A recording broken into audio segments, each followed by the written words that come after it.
Hello, everyone, and thank you so much for joining us for A Life Well Lived, the Science of Satisfaction. We are very excited to have you here with us today. My name is Lucy Sullivan, and I'm going to be your host today. And before we begin, I just want to cover a little bit of housekeeping. And here we are. We are recording today's webinar. So you will get a link to the recording, a link to the slides. We also do a blog post that has a summary of a lot of the key points from the presentation and some Q&A. So you will get all of those materials after the webinar. And we have a nice big group with us today. Everyone is in listen-only mode and your cameras are off, but we do absolutely want to hear from you throughout the presentation.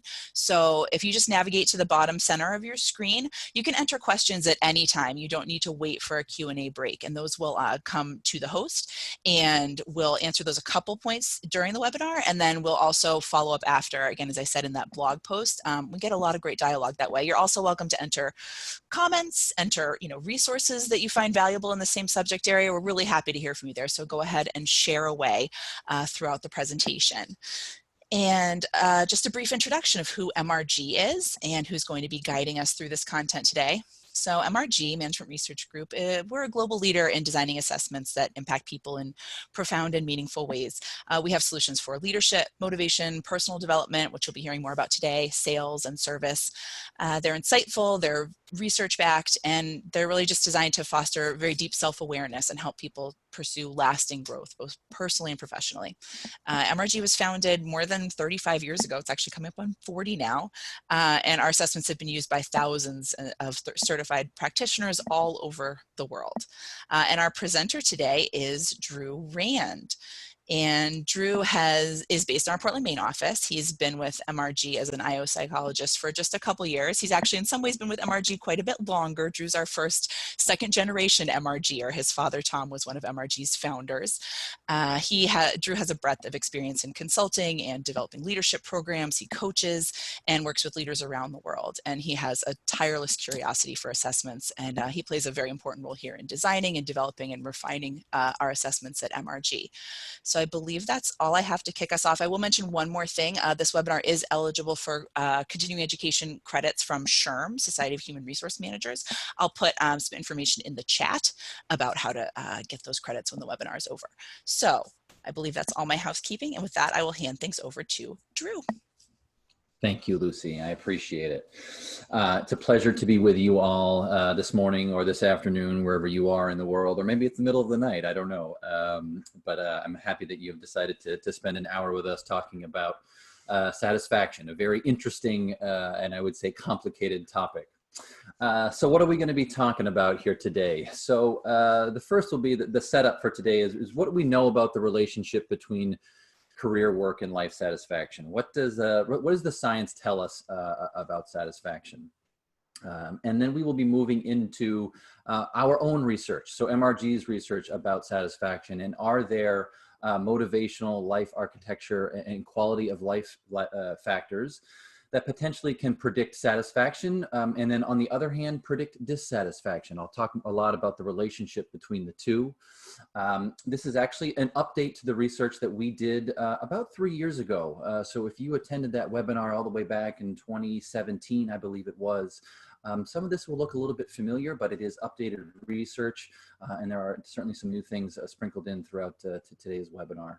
And finally, we'll wrap up today just talking about how we can help individuals find satisfaction. How can we help people work toward a path of satisfaction in our work as coaches or whatever consulting that you might engage in, or in whatever way that this topic relates to you.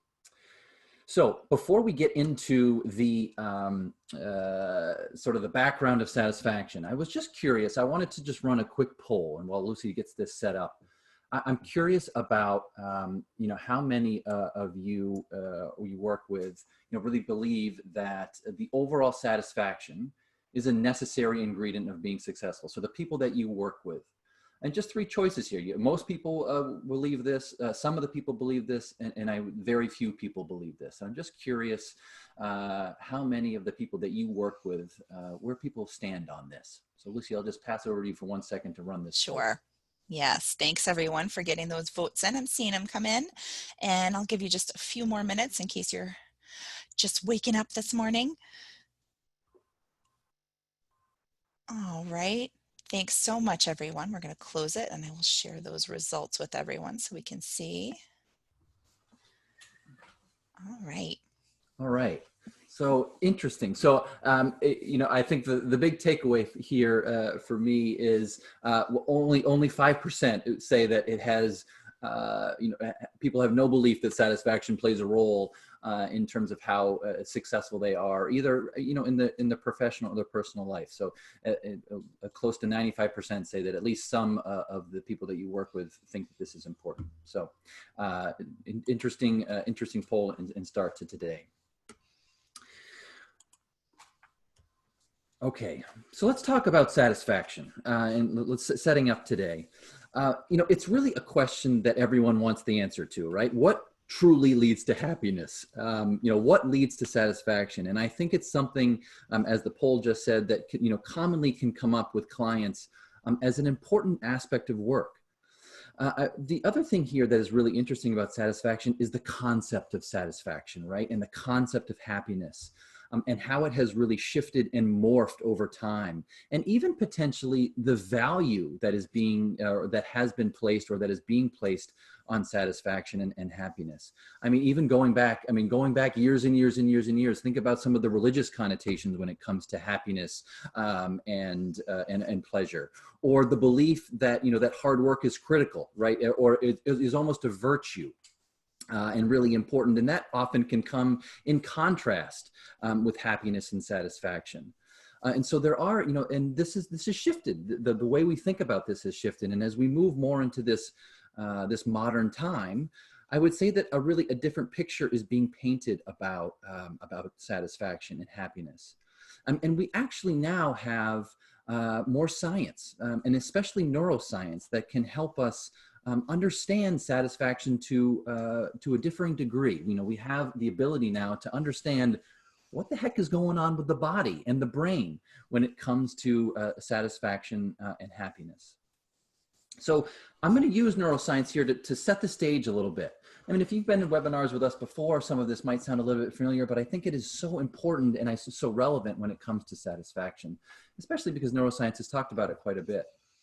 So what does neuroscience tell us about satisfaction and or the benefits of satisfaction? And I think maybe more importantly, the value of satisfaction to our functioning as human beings.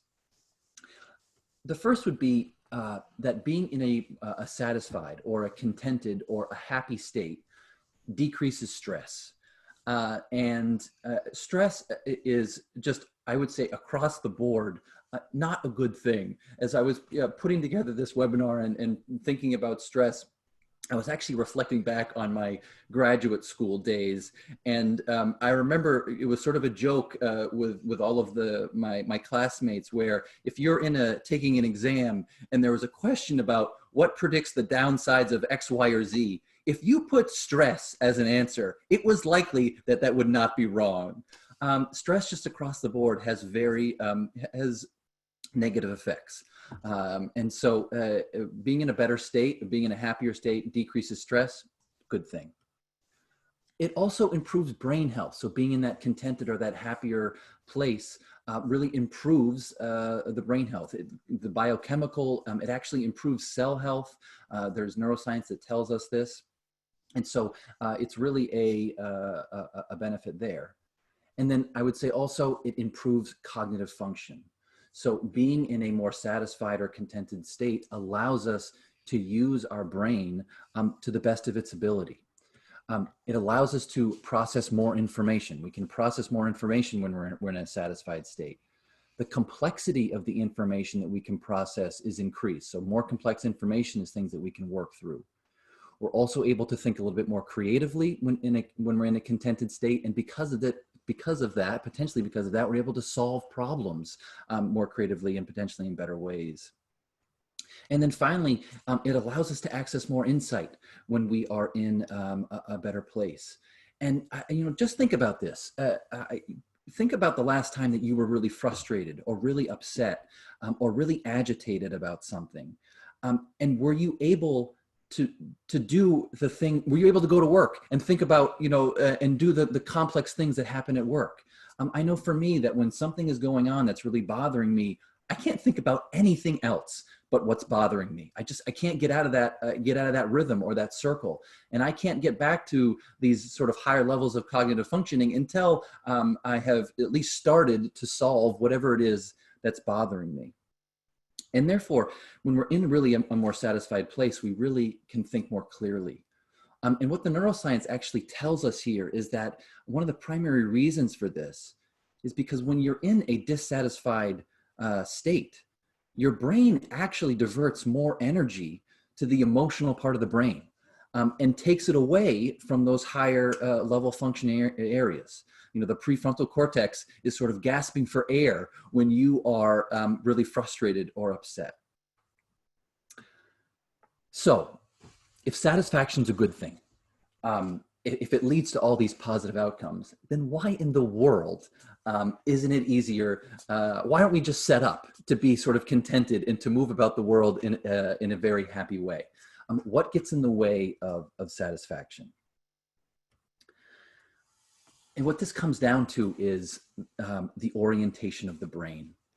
And the orientation of the brain at the end of the day is to keep us safe, right? That is your brain's priority. It always has been. It likely always will be. The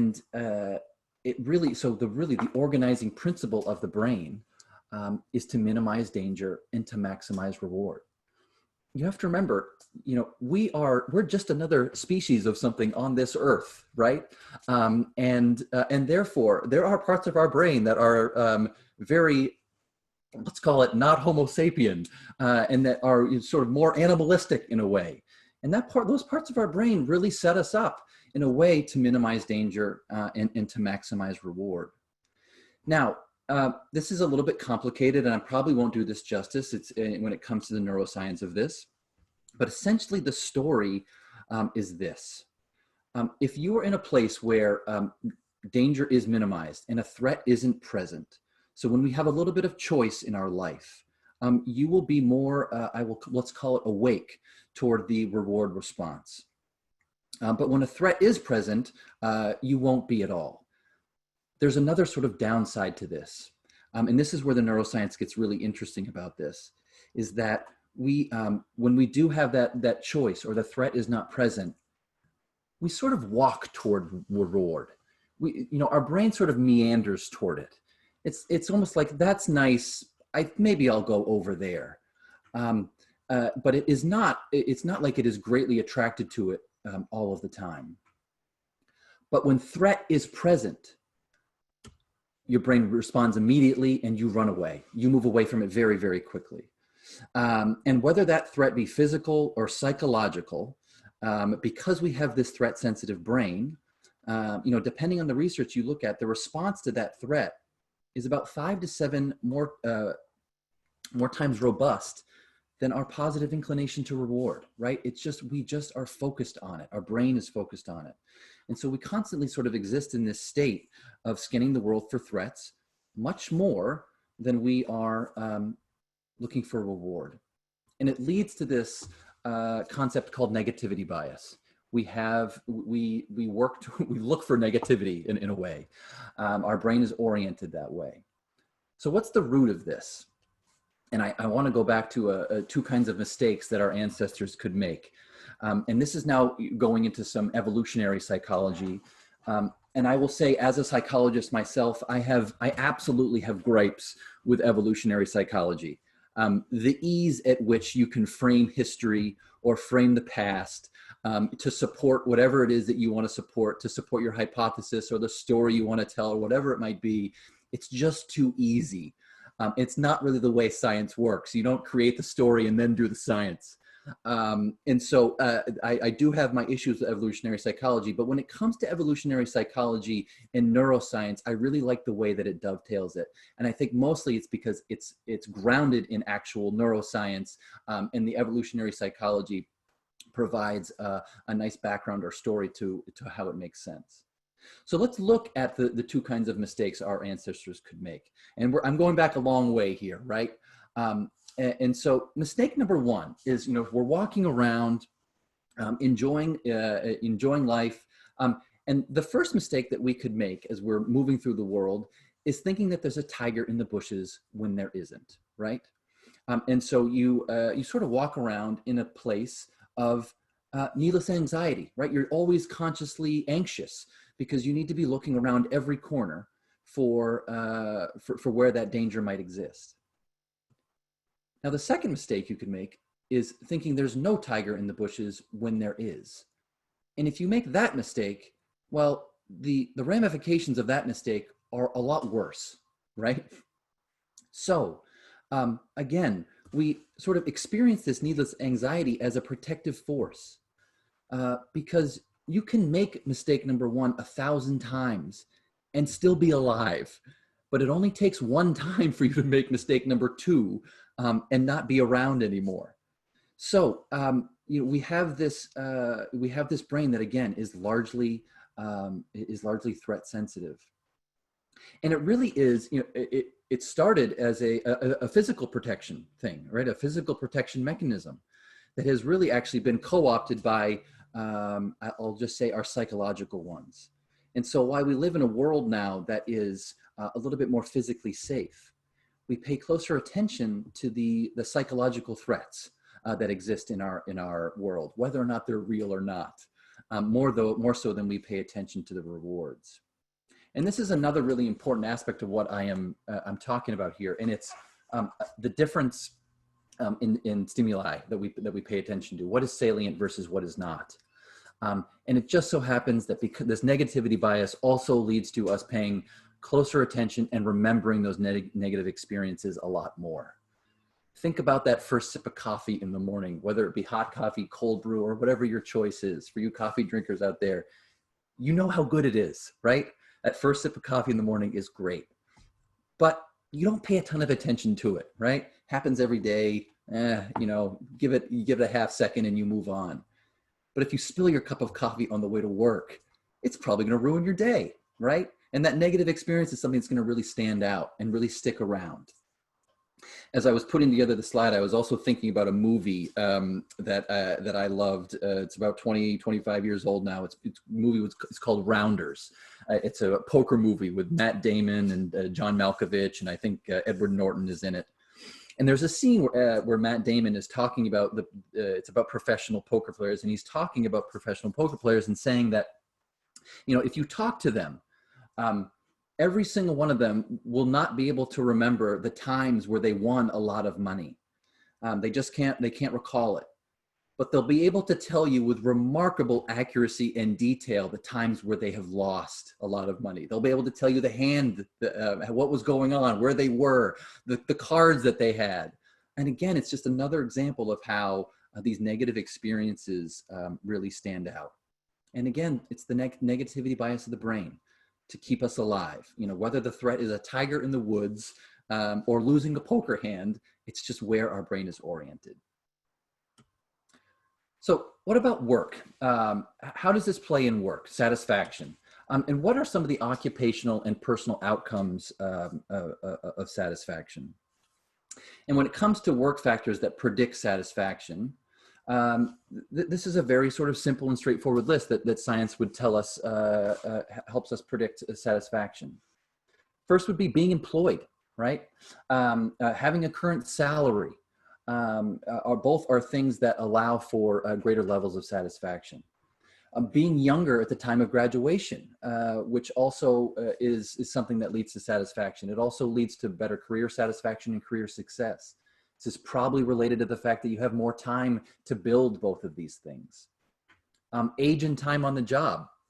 As you grow older and as you spend more time on the job, your satisfaction increases. And then finally, choosing a career that matches, your vocational interests.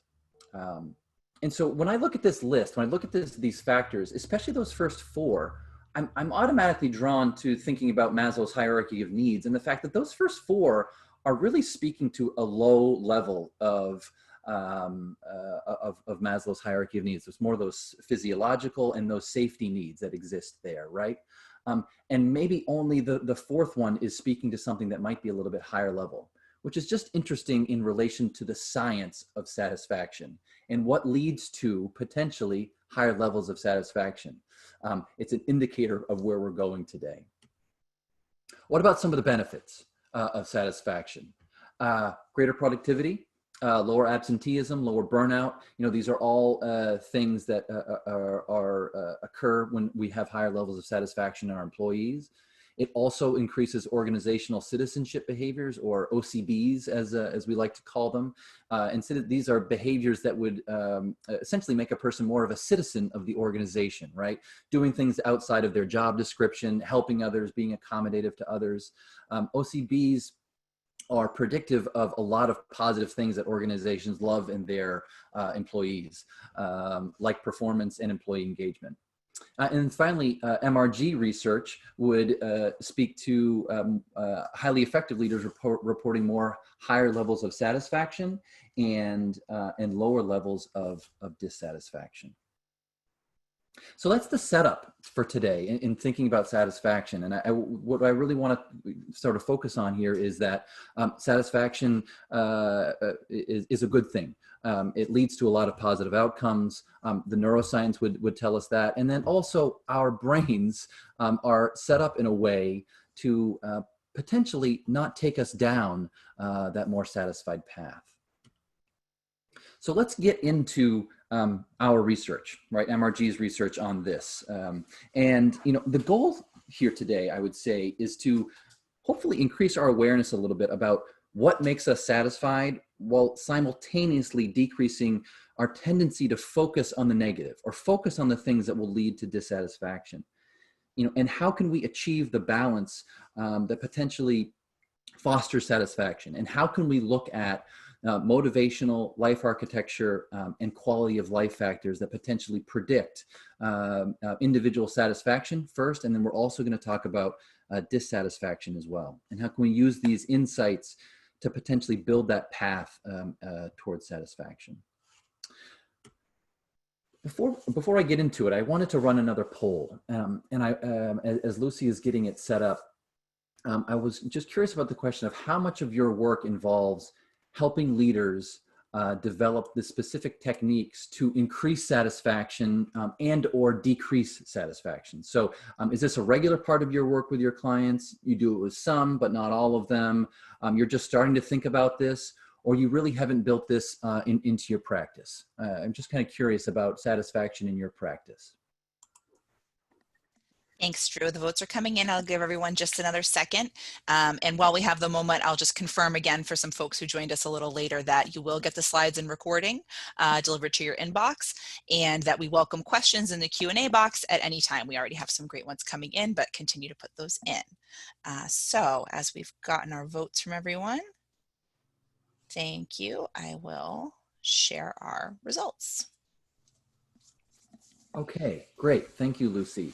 So interesting, a nice blend here. I'm happy to see that the highest response rate was it's a regular part of work with clients. But in terms of the other ones, I hope that we can get you, for the people who haven't built it into the practice in any way, hopefully we can sort of entice you in some way by today's webinar. But again, the bulk of the people, this is in some way built into their work, which is great. So let's dig into MRG's research on satisfaction. So demographics, and again, as I mentioned earlier, this is an update to some research that we did about 3 or 4 years ago now. So we've now conducted this research from 2015 to 2020. So it has some of the participants from previous research, but also a lot of new participants. We're a little over 3,500, 6 countries and 6 industries. And then we are 60% male and 38% female in this sample.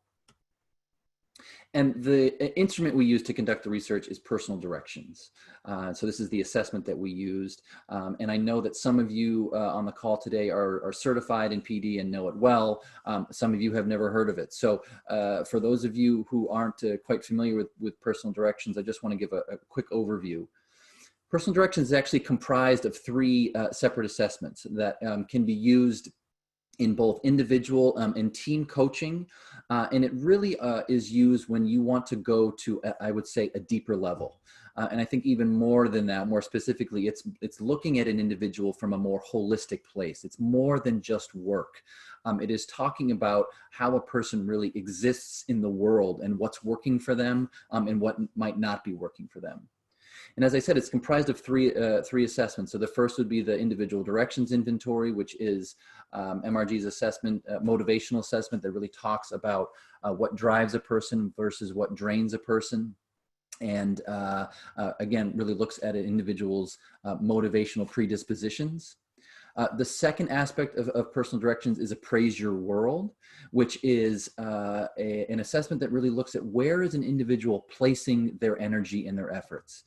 And appraise your world is really about, it's not just about physical, but it's also about, I'll call it cognitive or internal, right? So it's where are you placing your energy and efforts, not just physically, not where are you just spending your time physically, but where are you spending your time also emotionally or cognitively? What are you thinking about a lot? All of us know that very often we can be in a physical place, but mentally we're somewhere very far away. And so where are you spending that time? And the appraiser word really talks about what people, not only where they would spend their time, but what do they value? And there is also sort of this future aspect to personal directions that I think is important about where does a person potentially want to spend some time, more time in the future? And it really speaks to a person's relationship with these particular aspects of their life. And then finally, world outcomes is, okay, we've got our motivational profile, IDI, you've got your life architecture with appraise your world, and now you have world outcomes. How do you feel about the world that you've created, right? And this is where we have the outcome variables that we're going to be talking about today of satisfaction and dissatisfaction. The world outcomes as a whole really talks about really how a person is feeling about the world that they exist in and have created at this current time. So outcome measures for today. We're going to start with satisfaction, but then we're going to move to dissatisfaction. Just so you know, satisfaction measure here is really about being fulfilled, about being happy, experiencing a pleasure, and really at the end of the day, just feeling satisfied. Dissatisfaction, on the other hand, would be unfulfilled, unhappy, and then I think particularly important would be frustrated is an important aspect of that, of the dissatisfaction construct. Okay, so let's dig into the satisfaction research. So how our research that looks at predicting higher levels of satisfaction. And before I get into this, the nitty gritty here, I just wanna talk about what are we looking at here? And for those of you who know MRG research, this will look familiar. If you've seen a best practice report, this will look familiar. But for those of you who haven't, what we are looking at here is a relative importance analysis. So on the left-hand side, you have 8 of the dimensions of the IDI. We didn't put all 17 on there because not all 17 are as important. But these are dimensions on the IDI. So we are talking about motivational evidence here. And then we have 2 types of relationships, right? We've got a positive relationship and an inverse relationship. The positive relationship would be the blue bars, and the inverse would be the green. Positive relationship would mean that more of a particular dimension. So let's just take excelling as an example. A higher score in excelling, excuse me, would lead to higher levels of satisfaction. So that is what a positive relationship would be, higher levels of both. An inverse relationship, on the other hand, would be lower levels. So let's take independence. A lower score or lower levels of independence would actually predict or lead to higher levels of satisfaction. And again, we are talking about relative weights here. So these are what you're looking at is relative to the other dimensions or the other constructs on the assessment. How important is this one? Excelling would be far and away the most relative. And this is what the dotted line is representing. Anything that would be over the dotted line means that it is more relative than average. Now, this chart, for those of you who are familiar, probably looks pretty familiar to you, right? The lines would be the same. You know, there's some long ones, there's some shorter ones, there's a dashed line. Even the relative weight might be the same.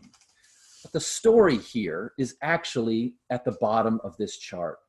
and it is the total variance explained.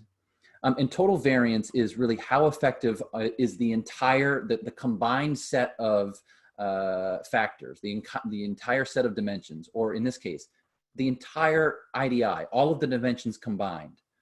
How good are they at explaining the variability in our outcome variable? Essentially, how good are we at predicting satisfaction? And you'll notice 7%. And for those of you, again, who are familiar with our research, you will think, boy, that seems low, and you're right. If you've picked up a best practice report in the past, the total variance explained in most of those, in whatever the outcome variable is, usually resides between 45 and 65%. And here we're looking at 7, right? So that really is the story. Yes, higher levels of excelling might lead to higher levels of satisfaction. And yes, lower levels of independence might lead to higher levels of satisfaction, but their predictive capability is not good, right? That's the simple story here. And so we don't have a lot of motivational evidence. We don't have a universal motivational profile that leads to satisfaction. So let's move forward from here. Okay, if we don't have a motivational profile, let's move to life choice. So this would be the appraise your world aspect of personal directions. And again, we go down to the bottom of this chart and we see that the variance explained is 15%, not a lot. Granted, family is far and away the largest predictor, telling us that spending time and thinking and being involved in family is something that's going to lead to higher levels of satisfaction. But again, the overall predictive capability of that dimension, not that high. So if we don't have life choice evidence, all right, let's move to quality of life evidence. So this would actually be using the world outcomes to predict satisfaction. We go down to the bottom here and you see, okay, we're getting a little better. We're at 32% now. I'm going to throw a caveat in here. So this is a little bit of atypical research. And why I say that is we're actually trying to predict a variable that exists inside of this assessment, which is not something that you typically do, right? As I said earlier, our outcome variables are satisfaction and dissatisfaction. And they both exist in the world outcomes assessment. And so we're using the other variables in the assessment to try and predict that satisfaction variable. And so, yes, we have the variance explained is higher here.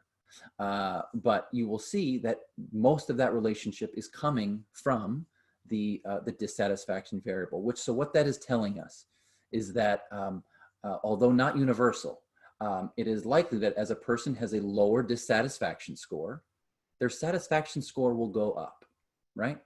So, but we are at more variance explained. So this would be telling us that the dissatisfaction variable has a little bit more predictive power, right? Which is a good thing.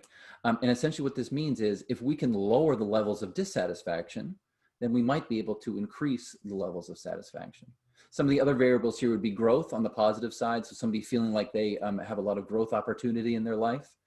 And then on the, again, inverse relationship, we've got external focus and insecurity.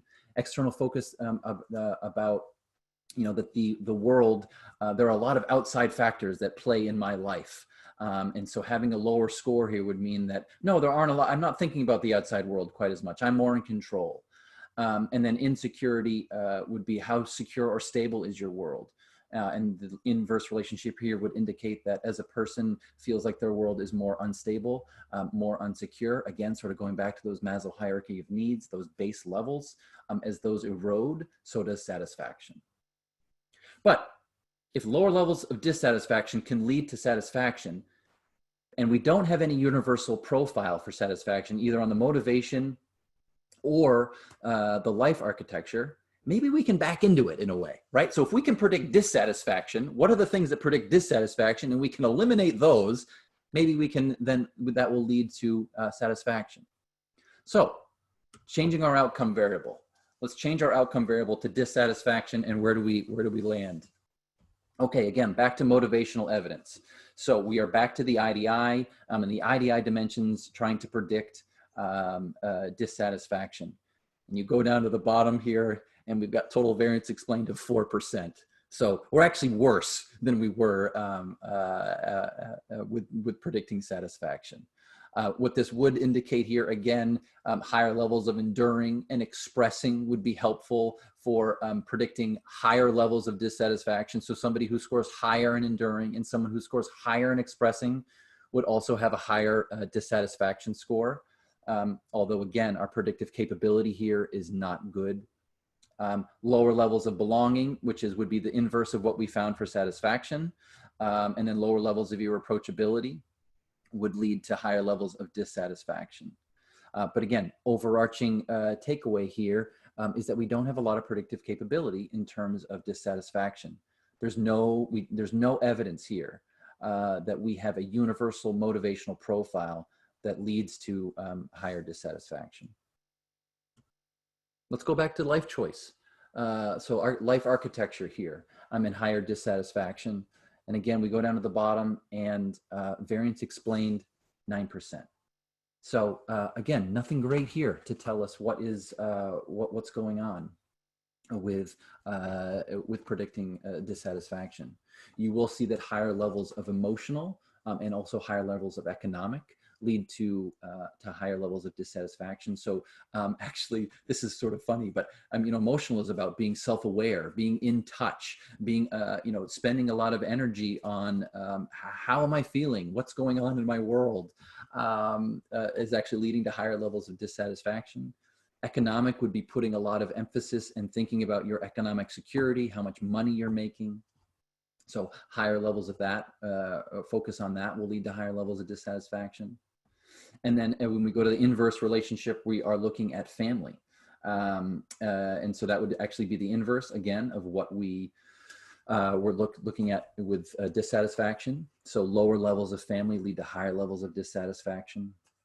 And then community would be another one here, which is about the amount of effort and energy a person is putting into their community. So if we don't really have life evidence here, no universal profile either. Let's go back to quality of life. And again, we have a similar story where the variance explained here is 40%. So we're getting into better levels here, but really what the story is that higher levels of satisfaction predict lower levels of dissatisfaction. So some of the other ones here would be, again, higher insecurity. So again, very, very similar to what we were looking at with satisfaction. In the inverse here is that higher levels of insecurity lead to higher levels of dissatisfaction.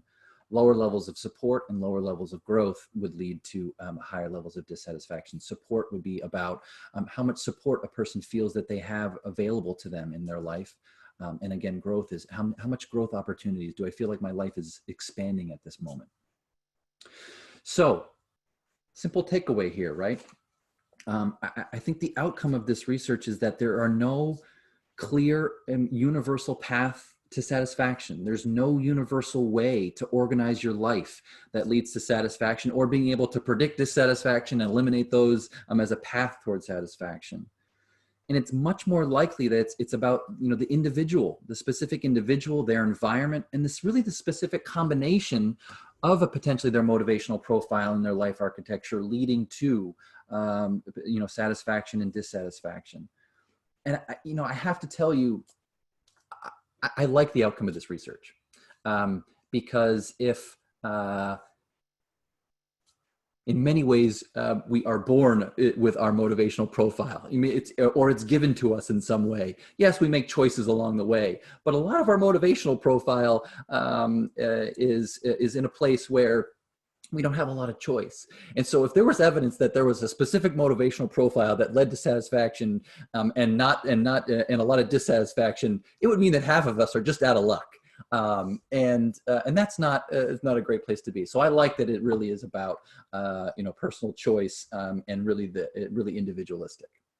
So let's pause for 1 second, take a quick question if there is one, Lucy, and then Sure. We'll move on to the application of this. Great, thanks, Drew. One question that came in, it is really interesting research. So understanding that the total variance is not explained very well by those motivation scores, by the IDI scores, would you still say that potentially if you come across an IDI profile that is flip-flopped with that, where somebody's scores are really the complete opposite of what we're saying is likely to be satisfied, would you say that that is a stronger predictor potentially? So what I would say that, good question and a little bit complicated. It would not be that flip-flop would mean it's more predictive of satisfaction or dissatisfaction. The same tenet of what I'm explaining here would exist.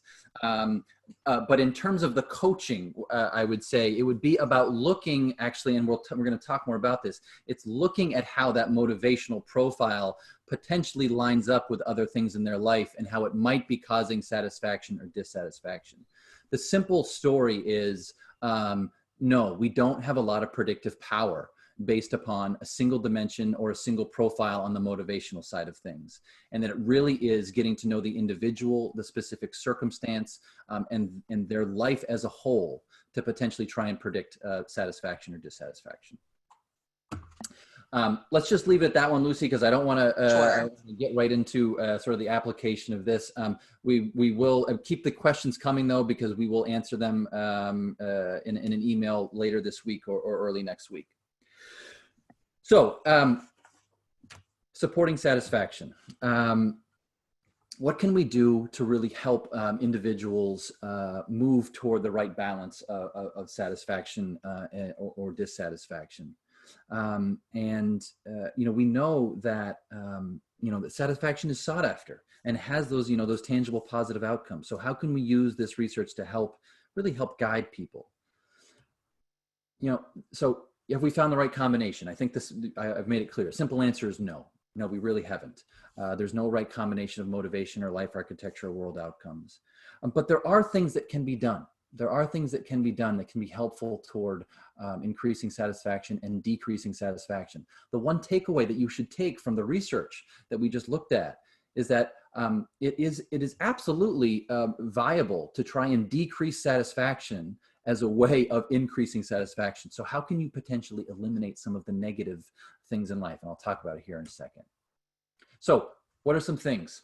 I'm going to talk about 3 overall. Striving for balance, harnessing self-awareness for self-regulation. For those of you who are with us for our motivation and self-regulation webinar, this will sound familiar, but I think it's so relevant to what we're talking about right now. And then finally, practice mindfulness. So starting with strive for balance. Let's start with some simple ways that lead to greater satisfaction. And this would be simple ways that come from science-backed research. Move closer to work. Very simple one. This is really funny. Think about the last 2.5, 3 months. Your commute probably been pushed down quite a bit. Moved from your bed to your couch. Kind of nice, right? In a lot of ways. So eliminating the commute has been really helpful. This one's a little silly, but I think the concept here is plan a trip but don't go. And what this really talks about is anticipatory happiness. And what this is all about is thinking about positive events in the future. Thinking about something that you're going to enjoy doing is really quite nice. I always like to say that anticipation is at least half the fun, maybe more, because you think about the things without the stress and whatever else that goes with it. Now, you probably went on the trip even after you planned it, and you will probably recognize that it didn't probably go exactly to your expectation. Maybe some things worse, some things better. You had the credit card bill afterwards. So there's the real life after the going on the trip versus the just planning it as sort of fantasy land, which can lead to higher levels of satisfaction. Helping other people. Plenty of research out there that says, feeling good by doing good is a path to satisfaction. Family and friend time. Our research, even though we don't have a ton of predictive power, would support this. And again, think about the last few months, right? You've probably been in isolation. And you're listening to somebody who is, for those of you who know the IDI, I am low belonging, high independence. And even for me, the past 3 months has been a struggle being away from family and friends, and has, I would say, deteriorated life satisfaction in a way. Sleep more, be outside, exercise more. Very simply here, life or body and mind connection is relevant, and if you can take care of the body by doing these things, then mind will probably be in a better place as well. Meditate. I'm no expert on meditation. If you want to talk to somebody who knows it better than I do, maybe speak to Trisha, our president, and she can have a conversation with you. I've dabbled. It's difficult, but it's interesting and helpful in many ways. Practice gratitude. And then finally, separate reaction from experiences, which I'm going to talk about more here in a little bit. But it really is separating your reaction from what is going on in the present. So how do we find a little bit of a balance for satisfaction? So maintaining that balance between satisfaction and dissatisfaction. So think about, increasing the exposure to those satisfying experiences, and then decreasing the experience of dissatisfaction. It's not about decreasing the exposure to dissatisfactory experiences. It's about changing how you approach them, right? And it really is about changing the appraisal and the response to those negative stimuli, right? And it's finding new ways to interpret the dissatisfaction, and being potentially more optimistic about it. We're adults here. We realize we're going to be doing things that we don't often want to do, or that are not going to be a lot of fun. But if you can change your mindset about it, it is likely to lead to higher levels of satisfaction through lower levels of dissatisfaction. So face those difficult situations with positive attitude. I don't have time to go into to resilience, but resilience is becoming a really, really interesting topic and construct, at least in my world, the psychological world, in terms of what is it, how does it come about, how can we predict it? But resilient individuals, usually a little bit more optimistic, and they engage in these behavioral responses to improve a situation. I don't linger on the fact that there's an issue or a problem. How do we solve it? And that can lead to higher levels of satisfaction. Finally, train your brain. This really goes back to the neuroscience, right? Let's go back to that cup of coffee I was talking about. That first sip, it's good. Pay attention to it. Give it 10 to 15 seconds. You don't right now. I guarantee you spend a half second on it. Enjoy that moment. And this does a couple of things. First of all, it can kind of increase experience in the moment, but also builds those neural networks in the brain, right? It increases the likelihood that those synapses will fire when good things are happening to you. And that will lead to, again, higher levels of satisfaction. Okay, self-awareness for self-regulation. So, and this is really about mitigating reactive cycles. So, moving throughout your world in a reactive way is not great. It can lead to a lot of negative experiences and negative feelings. And actually being more proactive is something that can be helpful. But that doesn't, we all react to things in our world, react to stimuli. We have to. That's what exists. But in terms of being better at it, and potentially solving it and leading to higher levels of satisfaction, what are some things you can do? And it really is a 3-step process.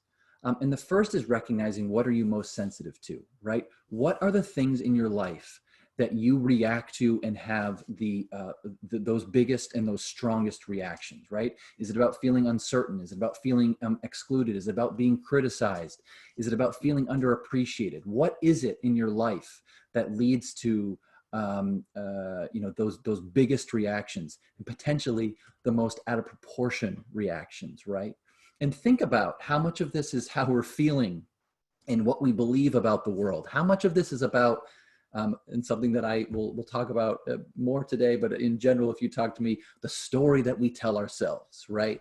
And how much of this has any basis in fact, what's actually going on versus what is going on in our heads. So what are you most sensitive to? How do you react? What happens when these sensitive things occur? Do you have physical tension? Do you lose sleep? Do you not eat? Do you become really emotional? Is there just a lot of mental turmoil? And then, note it. What happens most? And what helps you dissipate these things as quickly as possible, right? Keep a diary. Think about it. And then finally, what are the things that you can do to alleviate these effects, right? Talk to that version of you 1 week ahead. I love this one. Whether you're in the reactive cycle, or whether something is coming up this week that's going to be stressful and potentially you're going to react in a particular way, talk to the individual on the other side of it. What is that person telling you? They're probably telling you to keep things in proportion. Evaluate. Rationalize what's actually going on here. What's actually true. I don't have enough time, but I would love to tell you a story about a time I walked into Trisha's office and she says, she's coaching me on something and she says, is it actually true? Is it really true? Is it really, really true? And I walked over and being, that woman has lost her mind. But after more years of experience, I know exactly what she's talking about. Distraction. If you can't just rationalize or get away from it, do something that distracts you and keeps your mind occupied on something else. And then finally, learn lessons from the past, which I'll just talk about very quickly here because I think it's a really important point. The lifeline, I'm going to call it the lifeline challenge or something. It's a great exercise, lifeline exercise. And this is something that actually was presented to me a few years ago in a specific way by a really close friend of mine. He was helping me with something, and it not only helped me, but it's helped me in all of my coaching since. And it really is about thinking about the course of your life and thinking about the times where you have, in his words, where have you felt big? Where have you felt larger than life? Where have you felt like nothing could touch you? Right? And don't think about one scenario, think about multiple scenarios in your life where you have felt that way, and get specific about it and write it down, right? What was going on? What were you doing? What was the environment? Who were you with? What were you trying to accomplish? Put specifics to it.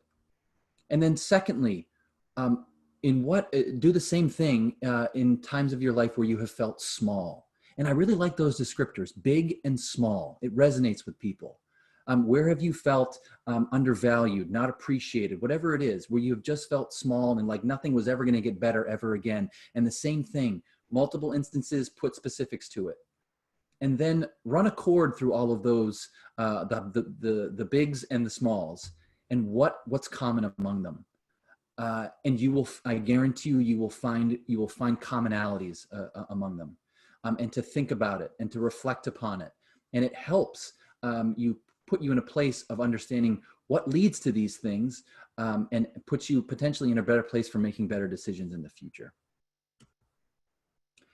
Thinking about what's important to you, career, family, your health. And then again, do your motivations, are they in support of it, or do they simply serve themselves? And then also positive indicators, right? That you are moving in the right direction. So self-observation, I just gave a great example of that. Powerful internal narrative, being able to talk to yourself, winning back perspective.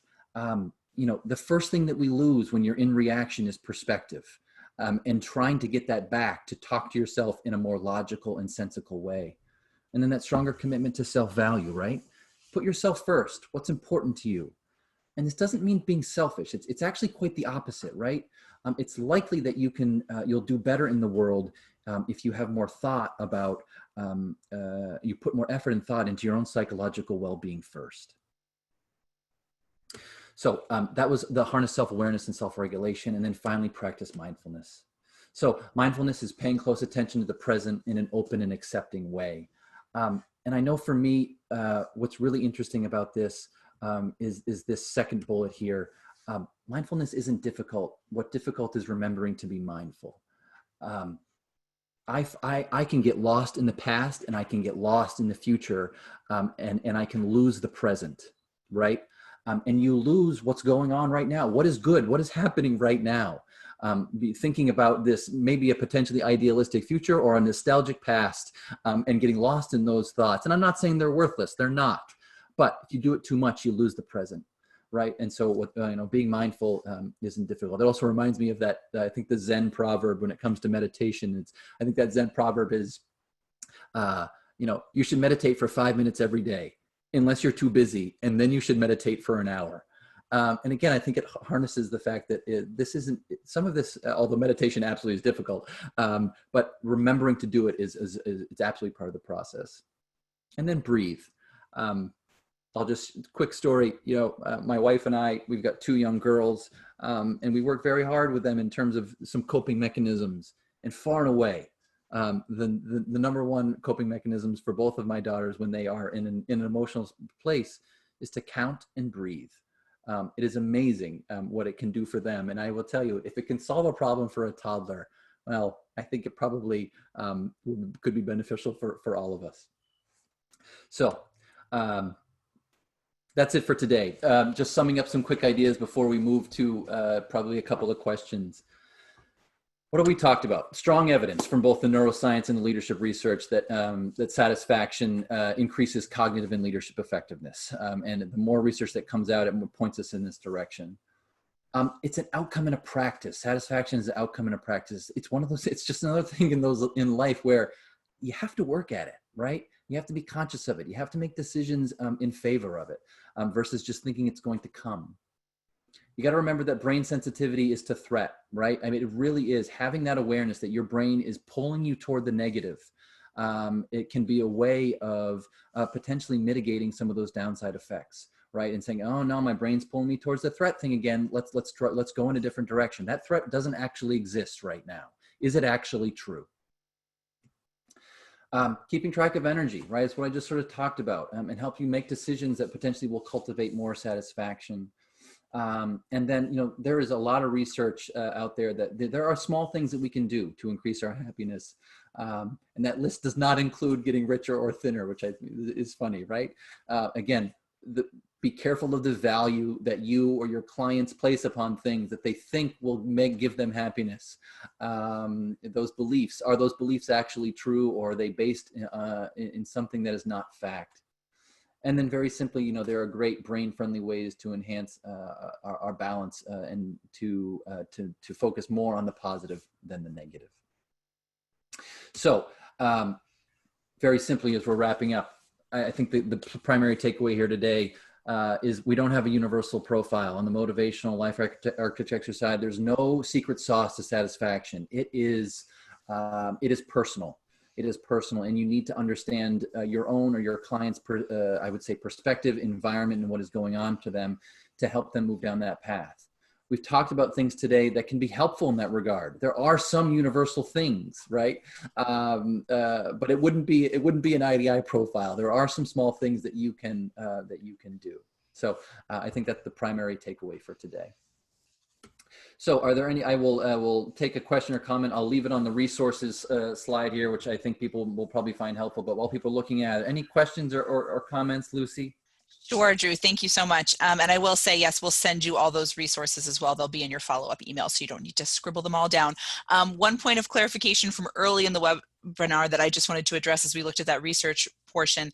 One person commented, we're seeing that there's not composite relevance, we would say, in the personal directions, but we would assume that individual personal directions has a lot of relevance. Would you agree with that statement? 100%. Absolutely. So while it might not be the best tool for predicting overall life satisfaction, it absolutely is an critical tool to helping a person get there by understanding who they are and their motivational predispositions. Critical. It's been beneficial for me, and I'm sure people on the webinar who have used it understand how valuable it can be. Thanks, Drew. In the interest of getting everyone out before the end of the hour, we have so many terrific questions. So everyone, please do look for the blog post that we'll do where we'll have answers to the Q&A. And thank you so much for those contributions. I'm excited to read those answers. But we should just close out with these last couple slides. Again, the resources will come to you in your inbox. We do have plenty of upcoming events. We have certification in personal directions, starts at the end of June if you're not certified in the tool and you'd like to be. Also, you can add LEA companion products. We have the whole certification calendar on mrg.com/calendar. We're doing an encore presentation. If you like this content, I think you'll love to check out Trisha's webinar on June 23rd. If you didn't catch that one, Leading the Way Forward in Unprecedented Times. And another workshop, if you are certified in personal directions, that June 17th workshop, do try to join us for that. And you can find all of those on our calendar. And again, if you want any SHRM credits or any other verification of attendance for any place that you're looking for CEs, you can just send us an email at clientservices@mrg.com. And I believe that is all that we have for today. Thank you so very much for joining us. Thank you, Drew, for the great content. And we look forward to seeing you all again virtually very soon.